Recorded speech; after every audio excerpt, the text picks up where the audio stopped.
que é a restituição? Devolver ao dono aquilo que lhe foi retirado. Então, se você restitui aquilo que lhe foi retirado, a restituição foi feita. Mas todas as vezes que Deus permitir que saia da sua vida algo que não puder ser restituído, Ele não vai deixar um buraco onde houve um arrombamento. Ele vai trazer compensação. Isso é um princípio de Deus. E o que é a restituição? Trazer de volta o que se perdeu. Então, quando Deus não trouxer de volta o que você perdeu, é porque aquilo que você diz que perdeu cumpriu todo o propósito que tinha para cumprir.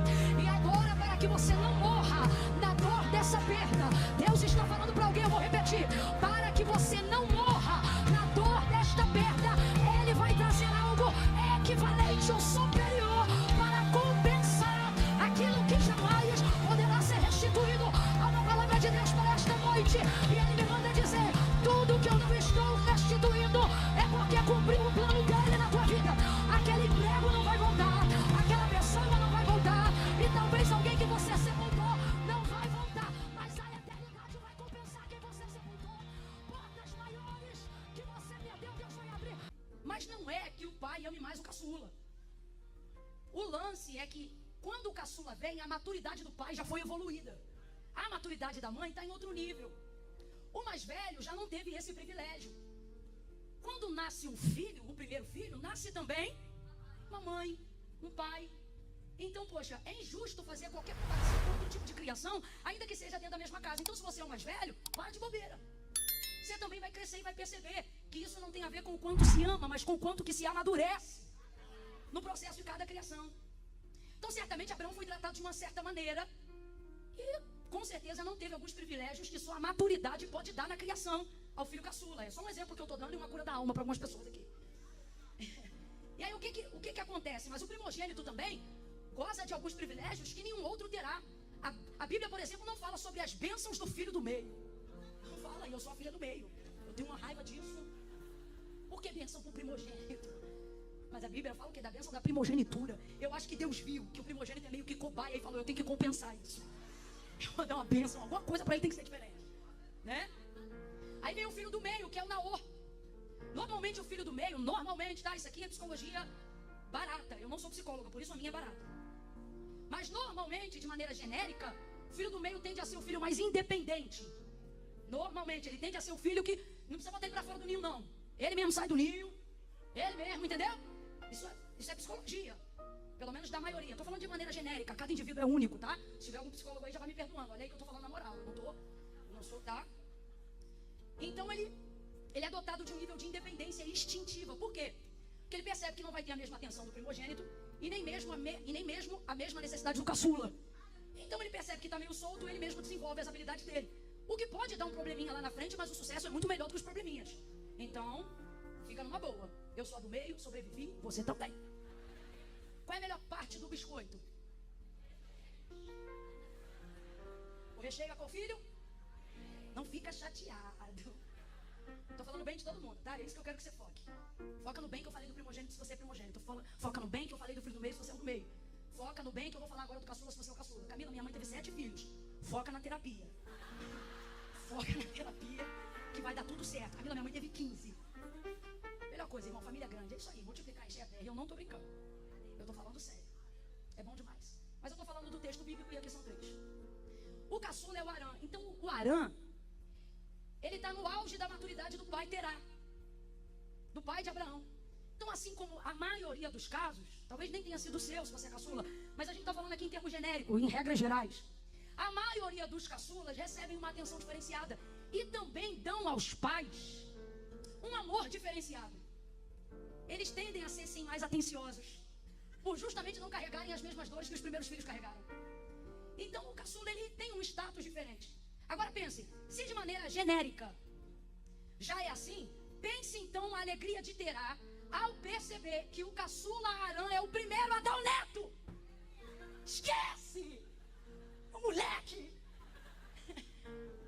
Dentro daquela cultura, e até hoje isso significa muito, mas sobretudo naqueles dias. Então Terá vai ficar muito feliz. Arã, qual é o filho que vai dar filhos primeiro? Qual é o filho que vai dar a Terá netos primeiro? Bora, preguicinha, qual é? Arã. Então ele está tão feliz, ele está radiante, ele está vivendo o auge da maturidade. e o auge da alegria. Por quê? Porque neto é filho sem responsabilidade. Só os avós que não dependem de cuidado direto com os filhos, dos seus filhos, sabem que é o sentimento de filho sem a fralda. É o sentimento de filho sem o leite. É o sentimento de filho sem o piolho. É o sentimento de filho sem a mensalidade escolar. Pergunta aos avós como eles são felizes com seus netos. Minha mãe diz que neto é filho com açúcar. É um amor arrebatador. Em termos genéricos, é claro. Eu estou falando isso aqui porque, enquanto eu prego, irmãos, em visão aberta eu contemplo tantas dores. Mas há plenitude de sentimento em Deus para cada lacuna que alguém deixou na tua vida. E aí, Arã vai gerar Ló. E Terá está feliz a beça. Só que no auge dessa alegria, irmãos, o filho caçula vai morrer. Você leu comigo. Irmãos, e isso é uma dor que não pode ser mensurada. E eu não estou falando que é uma dor que não pode ser mensurada perder o filho caçula. Eu estou dizendo que uma dor que não pode ser mensurada é o fato de perder um filho. Ah, mas ele não era um filho único. Eu quero dizer algo aqui para você que é pai, para você que é filho. Todo filho é único. Todo filho é único. E ele perdeu o seu filho caçula, o Arã. Aí você começa a entender por que Terá cuida de Ló depois da morte do seu filho Arã, não como neto, mas cuida como? E aí, ao Terá morrer, o Senhor chama Abraão, mas ele não consegue se desvencilhar de Ló. Porque ele viu que Ló não foi criado como neto, foi criado como? Quando seu pai morre, o sobrinho dele fica. E a referência que ele tem não é de cuidar do sobrinho como se fosse neto e nem cuidar do sobrinho como se fosse sobrinho. Porque o que ele sempre viu foram os parentes cuidando do seu sobrinho como se fossem seu. E agora ele traz para si essa responsabilidade. Por isso é muito fácil quando você lê Gênesis 12, 13 e começa a perceber depois ali as pessoas marretando o texto e dizendo: mas o Senhor mandou ele sair do meio da terra da parentela, mas ele não deixou Ló para trás e ele tinha que ter deixado Ló. Irmão, conheça a história e o contexto antes de querer que as pessoas se submetam a métodos que só funcionam como receita de bolo na sua cabeça. O histórico desse cara é que ele está vendo o avô criar e agora o avô, que é o pai dele, também vai vir a falecer. E ele vai ter que dar continuidade na criação desse sobrinho, que na verdade é criado como filho, porque o seu parente mais próximo já não existe. A dor que Terá, pai de Abraão, vai viver antes de falecer, ela é devastadora. Você já parou para pensar que marido que sepulta a esposa é intitulado como viúvo? Mulher que perde o cônjuge é viúva. Filhos que não têm pais são chamados de órfãos. Mas qual é o nome que se dá para pais que enterram filhos? Fala, qual é o nome? Não tem. Porque não há nomenclatura. Não há um reconhecimento, porque é uma dor tão devastadora que ela não é reconhecida pela cronologia e nem pelo nível de dor que o ser humano é capaz de sentir. Nunca diga, se você não perdeu um filho, para uma pessoa que perdeu um filho, que você sabe como ela se sente. Nunca diga isso, você não sabe. Deus queira que você jamais saiba. Mas tem gente aqui nessa noite que infelizmente conheceu essa dor. Então eu estou falando do maior nível de dor que um ser humano pode ter. Essa foi a dor que o pai de Terá desenvolveu. Camila, por que você está falando isso? Para que nós não venhamos medir os insucessos de pessoas que estão à nossa volta sem conhecer a legitimidade da dor que elas carregam. Porque qual é o insucesso, abre aspas, de Terá apresentado nesse texto, e eu começo a pregar em cima disso agora. Ocorre que depois da morte do seu filho Arã, não coincidentemente, ele quer sair daquela geografia onde ele criou a família dele, aonde ele carrega todas as lembranças de uma vida inteira. Ele faz uma mudança abrupta. Ele diz para aqueles que ficaram, suas noras, seus outros filhos, e ele diz o seguinte: nós vamos sair daqui e nós vamos para Canaã. Ele não quer mais morar ali. Ele não quer mais ter lembranças daquele lugar ali. E isso é de uma humildade incrível. Eu disse que isso é de uma humildade incrível. O que, Camila? Admitir que você não está pronto para vencer algumas dores nos lugares que ativam essas dores. Ali estão as lembranças. Ali está tudo que ativa, que toca, que fere o que ele perdeu e não tem poder de recuperação e nem de restituição. Aquilo que ele perdeu não está na área das coisas para serem restituídas. Está na área das coisas que jamais serão substituídas. Perceba que quando o Senhor restitui tudo que Jó possuía, o texto é claro, o Senhor restituiu tudo que ele possuía antes. As pessoas que você ama não são você que possui elas, são elas que possuem você. O Senhor restitui a Jó tudo que ele tinha. E aí tudo que ele tinha, a Bíblia vai falar de camelo, a Bíblia vai falar de gado, mas a Bíblia não vai falar de filhos, porque os filhos que ele perdeu foram sepultados. Aí o que Deus fez, Camila? Deus compensou. Isso é um consolo para alguém. O que, Camila? Primeiro, Deus respeita a tua dor. Segundo, tudo aquilo que Deus não for restituir é porque Ele está pronto para compensar. E o que é compensação? Compensação é algo maior do que restituição. Eu vou repetir. O que é compensação? Compensação é algo que tem que superar a restituição. O que é a restituição? Devolver ao dono aquilo que lhe foi retirado. Então, se você restitui aquilo que lhe foi retirado, a restituição foi feita. Mas todas as vezes que Deus permitir que saia da sua vida algo que não puder ser restituído, Ele não vai deixar um buraco onde houve um arrombamento. Ele vai trazer compensação. Isso é um princípio de Deus. E o que é a restituição? Trazer de volta o que se perdeu. Então, quando Deus não trouxer de volta o que você perdeu, é porque aquilo que você diz que perdeu cumpriu todo o propósito que tinha para cumprir. E agora, para que você não morra na dor dessa perda, Deus está falando para alguém, eu vou repetir, para que você não morra na dor desta perda, Ele vai trazer algo equivalente ou superior para compensar aquilo que jamais poderá ser restituído. Há uma palavra de Deus para esta noite, e Ele me manda dizer, tudo que eu não estou restituindo é porque cumpriu o plano dele na tua vida. Aquele emprego não vai voltar, aquela pessoa não vai voltar, e talvez alguém que você sepultou não vai voltar, mas a eternidade vai compensar quem você sepultou. Portas maiores que você perdeu, Deus vai abrir. Eu estou sentindo uma graça tão grande de Deus aqui. Pega a mão direita, bota lá em cima, coloca a esquerda na mesma altura. Eu vou contar de 1 a 3. No 3, vai botar a mão no ombro do vizinho e vai dizer assim para ele: tempo de compensação. Tempo de compensação. É 1, é 2, é 3. Ministre isso. Tempo de compensação. Tempo de compensação. Deus vai compensar o tempo que você perdeu e que não pode ser restituído. Vem chegando o tempo de compensação. Vem chegando o tempo de compensação. Haverá compensação. Deus compensará o que você perder.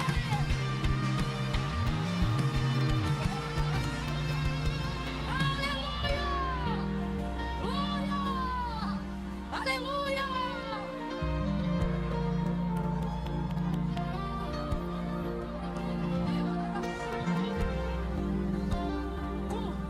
Como é que se restitui o tempo? Traga para mim, traga para mim. Traga para mim de volta. 2 horas do período entre 10 e meio-dia que eu estava transcorrendo na estrada até chegar aqui. Traga de volta. Você pode me dar esse tempo de volta? Alguém pode me dar esse tempo de volta? O tempo, irmãos, não pode ser restituído. Essa é uma das coisas mais didáticas da vida. Quem não aprende com o tempo não vai aprender com mais nada. O tempo não pode ser restituído. Então, tem hora que a nossa cabeça dá uma bugada pensando, rapaz, eu estou debaixo de uma promessa, eu estou debaixo de uma palavra. Tem gente aqui que já nem quer mais viver o cumprimento da promessa, porque diz assim, Deus, fazia sentido o Senhor cumprir lá atrás. A gente tá igual Marta, né? Se tu estivesses aqui antes, meu irmão, não teria morrido. É quando você diz o seguinte, eu acredito, eu quero, mas aí Deus não faz no seu tempo, nem na sua hora, então você não quer mais. Porque para você, coisas que Deus disse no seu passado, não faz mais sentido Ele cumprir no seu presente, simplesmente porque o tempo passou. Até os 30 você dizia, estou esperando no Senhor. Passou dos 40 você diz, eu não caso mais. É assim ou não é? Com 25 o vaso vinha marchando e dizia, teu varão está perto, estou eu preparando um casamento, vai ter festa, vai ter bolo, vai ter vestido. E você dizia, chá. Eu creio. Creu, 25, creu, 30. Se guardou em santidade, 35. Agora quando o vaso vem marchando, você diz, não vem não, então eu estou bom demais. Não param de palhaçada que eu cansei de esperar. Tipo Marta, se tu estivesse aqui antes, que é isso? A fé que eu tenho era para o Senhor ter feito. Só que olha o Deus que compensa. Olha o Deus que trabalha no tempo que não é o nosso tempo. Ou seja, eu não vou restituir o tempo que você investiu, mas eu estou vindo compensar o tempo que você diz que perdeu. Aí ele diz o que para Marta? Marta, teu irmão vai ressuscitar. Teu irmão vai ressuscitar. O pensamento dela está todo no passado, sim ou não? Todo no passado. Se tu estivesses aqui, então o que ela está dizendo? Eu queria que o Senhor tivesse vindo antes. É como se ela dissesse nas entrelinhas, agora não adianta mais não. Aí olha como Jesus vai responder para ela. Marta, teu irmão vai ressuscitar. Ele está tirando a fé dela do passado. Só que ela transporta a fé diretamente para o futuro. E fé eficiente, irmão, não fica no futuro nem no passado. Fé eficiente funciona no... Aí ela diz assim, aí ele diz assim, teu irmão vai ressuscitar. Aí ela diz assim, eu sei. No grego também se lê, eu creio. Naquele grande dia. Então ela sai do passado e vai direto pro... Aí Jesus vai dizer assim para ela, Marta, eu sou. Ele não conjuga no passado nem no futuro, ele conjuga no... Eu sou a ressurreição e a vida. Teu irmão ainda que esteja morto, todo aquele que crê em mim, ainda que esteja morto, viverá. Quantos dias Lázaro já estava na sepultura? Quem lembra? Já está cheirando mal ou não está? Já está em estado de putrefação ou não está? Ao ponto de que Jesus já está motivado. E ele diz, me leva lá onde o puseram. Aí ela, que queria que ele tivesse vindo antes, acha que não tem mais lógica ele fazer nada agora. E diz assim, Senhor, já cheira mal. Sabe o que ela está dizendo? Tem certeza? Melhor deixar para lá. É igualzinho a gente nessa noite acerca de algumas dores. Vou falar rasgado que é para todo mundo entender. Tem defuntos na sua vida que estão em estado de putrefação, porque a tua fé cria antes. A tua expectativa tinha desejo de ver Deus fazer antes. E o que você sepultou no teu passado, você diz, não tem mais jeito agora. A melhor maneira é deixar para lá. Só que o Senhor te trouxe nessa noite para dizer para você, não importa quantos vermes já estejam sobre o cadáver daquilo que você acha que perdeu. Eu quero que você entenda que tudo que eu não lhe restituir, eu vou lhe compensar. Agora, que doideira falar de compensação, falando do corpo do defunto Lázaro, 4 dias na sepultura. Parece muito mais que eu estou falando de restituição. Afinal, o que estava morto vai voltar à vida, mas ressurreição está acima de restituição. Porque o Lázaro que foi sepultado há 4 dias atrás, é impossível que seja o mesmo Lázaro que vai ser ressuscitado 4 dias depois. Não, Camila, é o mesmo Lázaro no DNA, é o mesmo Lázaro, irmão de Maria, mas jamais vai ser o mesmo Lázaro na sua história. Irmãos, como não muda a vida de quem ressuscitou? Imagina tu ir comprar pão na padaria e falar, rapaz, qual é seu nome, Lázaro? E a pessoa perguntar, que Lázaro é você? Aquele que ressuscitou? Sim, aquele que ressuscitou. Não tem como, isso é uma compensação. Aquilo que você não pôde viver quando você queria.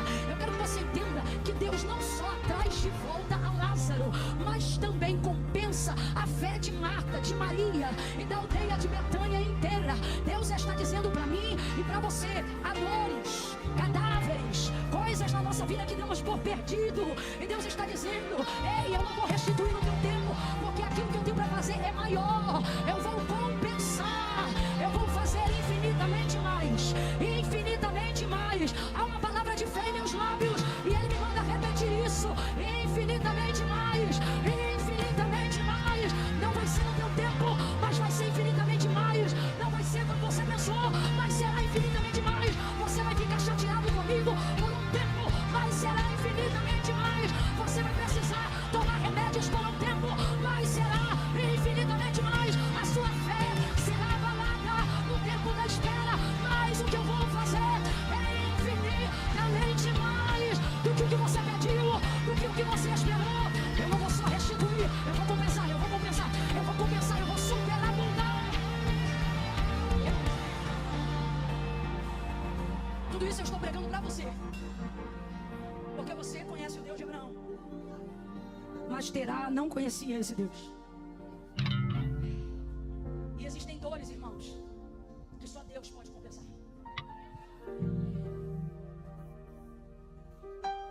Pode beber água aqui? Para de me secar, vai dando glória aí.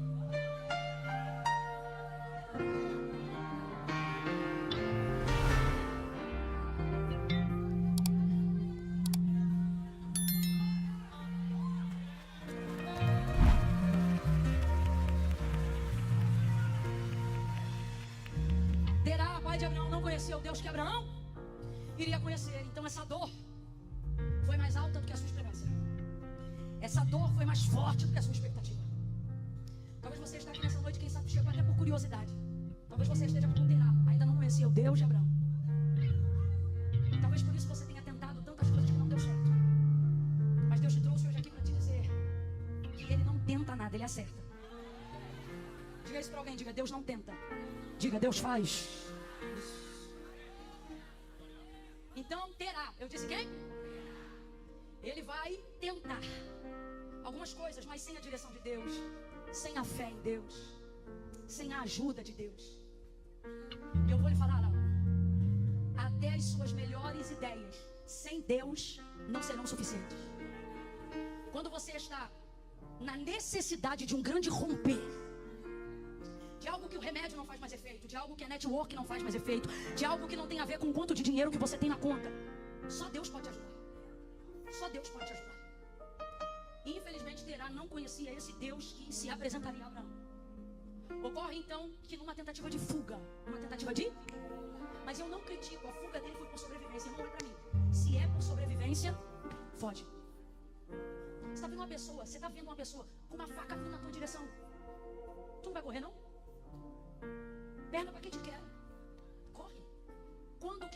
jogo for a sua sobrevivência, corre, foge, se esconde. Ah não, Camila, eu e Deus somos maioria. E Deus lá na frente dizendo, bora menino, corre.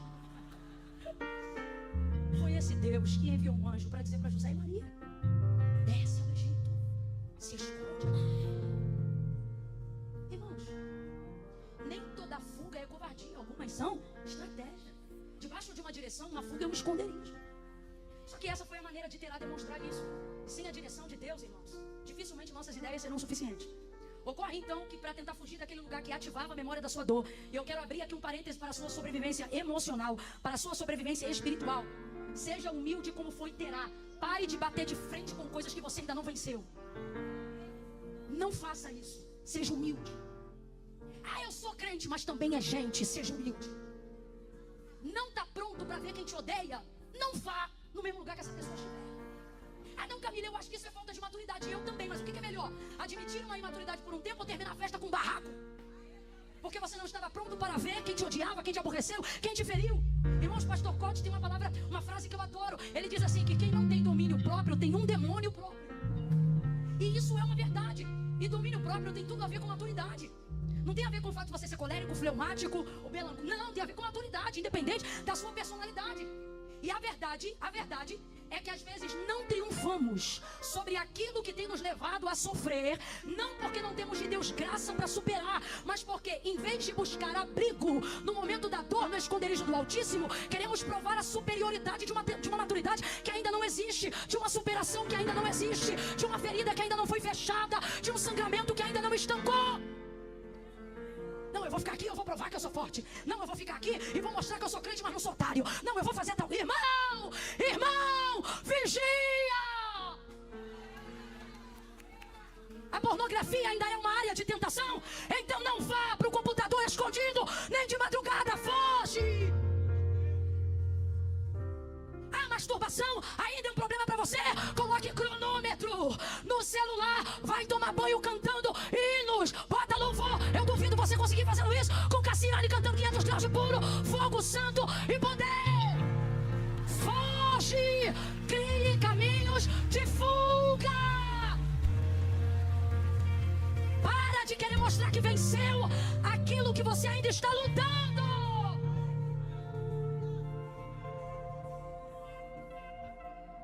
Consumismo. Está pagando o mínimo do cartão todo mês. Porque vai no shopping e não aguenta. Vai na lojinha e não aguenta. Alguém está rindo, mas alguém está entendendo que eu estou falando sério. Então se você não está pronto, filho, pega a tesourinha e aqui no cartão, ó. Com o dedo ninguém compra. Tem que ter crédito. Corta. Mas não quer peitar. Não, eu vou conseguir. Está parecendo o alcoólatra tentando parar, dizendo, eu paro a hora que eu quiser. Meu pai falava isso e tremia todo dia de manhã, às 5:30, já bebendo. Nosso problema é de não superar algumas coisas que Deus já nos deu graça para superar. Não é que nos falta graça, é que nos falta humildade para admitir que estamos lutando contra essas coisas. A nossa pressa, o nosso ego e a nossa vaidade em querer mostrar para as pessoas que a gente venceu tem sido mais forte do que a nossa humildade em admitir que a gente ainda está lutando. E é nisso que estamos perdendo. É nisso que estamos perdendo. Então nisso eu ovaciono a atitude de Terá. Não está mais suportando? Não ficou lá fingindo que estava tudo bem. Pegou a família e falou, vambora. Vambora. Juntou as coisas, fez a mudança e levou todo mundo. Escapa pela tua vida, irmão. Se você está vendo que não tem patente espiritual para cobrir teu filho na escola que ele está, por causa do nível de corrupção, o nível de coisas que ele está aprendendo lá, matricula ele em outro lugar. Não resista em lugares onde você não sente que tem cobertura para superar aqueles lugares. Seja humilde. Tem gente que espera a desgraça acontecer. Seja humilde. Tá namorando, não tá conseguindo manter em santidade? Para de namorar nessa varanda. Sai dessa varanda. Para de desligar o carro quando estiver chegando e fica namorando dentro do carro. Para com isso. Você não tá vendo que toda vez que você fica no carro dá ruim? Depois me pegar chorando. Deus, você sabe, eu te amo. Eu tô me sentindo impuro. Eu tô me... Você tá rindo, mas eu tô falando serinho. Foge. Irmão, pecado não é diabo. Dor também não. Acerca de tudo que é paixão da carne, a orientação bíblica é foge. Resistir ao e ele. Mas acerca das obras da carne, foge. E aí eu não estou falando só de pecado, estou falando de dor também. Se você ainda está curando a inveja que você sente de alguém, pare de frequentar o perfil dessa pessoa no Instagram. Admita que você tem sentido inveja. Vou fazer uma conta rápida aqui agora. Vamos lá. Quem já sentiu-se invejado por alguém? Levanta a mão, fala a verdade. Camila, tu acredita que já tiver inveja de mim? Bora, para a preguiça, levanta essa mão. Maioria. Camila, eu já fui alvo de inveja. Levanta a mão! Abaixa. Agora vamos lá. Quem já teve inveja de alguém? Diminuiu muito o número. Tem alguma coisa que não está certa nessa conta. Era para ser o mesmo número. Para cada invejado também tem que ter um. Mas você só acha que é invejado. Trate disso aí que você sente. Tu tá no Instagram, rapaz, tu só fala mal. Cada foto que tu olha, tu fala mal. Cada viagem que a pessoa faz, tu fala mal. E fala mal, fala mal. Não, eu tô falando porque eu sou crente. Não, eu tô falando por causa dessa roupa aí. Você também brincou demais. Não, eu tô falando porque... Rapaz, tu tá falando é porque tu tá com ódio. Não entra lá. Foge. Ele sai daquela geografia. Eu vou contar de 1 a 3 e você vai dizer assim, ó. Sai! Mas você vai falar aí pro teu irmão, tá bom? É 1, é 2, é 3, diga! Sai! Sai dessa geografia. Sai desse ambiente. Sai desse contexto. Isso que Terá fez foi maravilhoso. Ele entendeu que aquela geografia ativava a memória da sua dor. Preparou a sua mudança e foi embora com a sua família. E ele tem um destino. Eu já caminho para concluir aqui. Ele tem um. Abre a boca. Ele tem um. Ele sabe aonde ele quer chegar. E lhe digo mais. Ele é bom, viu? Porque ele quer chegar no lugar que futuramente Deus diz que vai levar Abraão. Que lugar é esse? Então responda para mim com inteligência. Mesmo não conhecendo o Deus de Abraão, a direção de Terá é boa, sim ou não? Ela é tão boa que Deus mantém o destino. Então a direção dele é boa. A direção dele é maravilhosa. Segunda coisa, ele sabe o caminho que ele precisa percorrer para chegar até Canaã. Ele arma as tendas, arma a mudança com a família e ele vai para lá. 2 verdades. Primeira, você só vai saber aonde quer chegar quando admitir o lugar em que você está. Quem não faz reconhecimento local não identifica destino. Quem tem Waze aí? Quem tem Waze? Quem? Vocês têm um negócio que você não levanta a mão. Quem tem Waze, levanta a mão. Quem tem, mas não quer levantar a mão, levanta a mão. Pronto. Camila, eu uso o Google Maps, levanta a mão. Os 2 principais aplicativos, olha a concorrência. Os 2 principais aplicativos para fazer a gente chegar aonde a gente quer chegar. Gente, eu não me lembro como era a vida antes disso, não. Na verdade, eu me lembro sim. Ó, vai ter um posto. Aí tu segue reto toda a vida. Aí tu vai passar a 3ª ponte. Aí na conversa tu perdi a conta das pontes, rapaz. Ô luta, era chegar nos lugares. Mas o Waze facilitou a nossa vida. Google Maps facilitou a nossa vida. E como é que o aplicativo funciona? O aplicativo funciona da seguinte maneira. Partindo do lugar em que você está. Vamos embora junto. Partindo do lugar em que você está. Se você tiver ali uma internet, uma cobertura de Wi-Fi, uma conexão via satélite, é isso que significa ter uma internet. Você bota o destino de onde você quer chegar. E ele faz um cálculo a partir de onde você... Assim a rota é traçada. A rota nunca é traçada do destino de onde eu quero chegar para o lugar que eu... Nunca. A rota sempre é traçada de onde eu estou para onde eu quero. Logo, a única maneira de eu conseguir traçar a rota para onde eu quero chegar é se eu conseguir admitir. Aonde eu... Vamos lá. Se eu não tiver internet aqui agora, para que ele faça o cálculo da rota, mesmo que eu saiba onde eu quero chegar, ele vai calcular? Ele vai calcular? Ele não vai calcular. Porque todo o destino é traçado a partir de uma cobertura de localização da onde eu... Aumenta o entendimento de onde você está. Não importa o quão ruim seja o lugar em que você está. Reconhece esse lugar. Admita esse lugar. Camila, mas se eu fizer isso eu vou me envergonhar de estar aqui. Envergonhe-se de estar aí. Encare a sua falência. Encare a sua dor. Não para peitá-la, mas para dizer: estou fazendo isso só para calcular o lugar de onde eu quero chegar. Porque aqui eu não quero mais. Eu não quero mais ficar aqui. Eu não quero mais ficar aqui. Eu não quero mais ficar aqui dependendo de tantos remédios, Camila. Eu não quero mais ficar aqui. Eu não quero mais ficar aqui refém de uma dor, de uma inveja, de um sentimento ruim, de um fracasso. Eu não quero mais ficar aqui. Eu não quero mais. Deus está dando um tempo aí agora. Não para mim, mas para Ele. Reconheça o lugar agora e diga a verdade para Ele. Se o seu casamento não está bem, diga isso para Ele agora: Senhor, eu não quero mais ficar aqui. Não significa que eu não quero ficar com o marido. Eu só não quero mais ficar nessa circunstância. Muda minha casa de lugar. Muda minha família de lugar. Muda minha estação de lugar. Muda minha empresa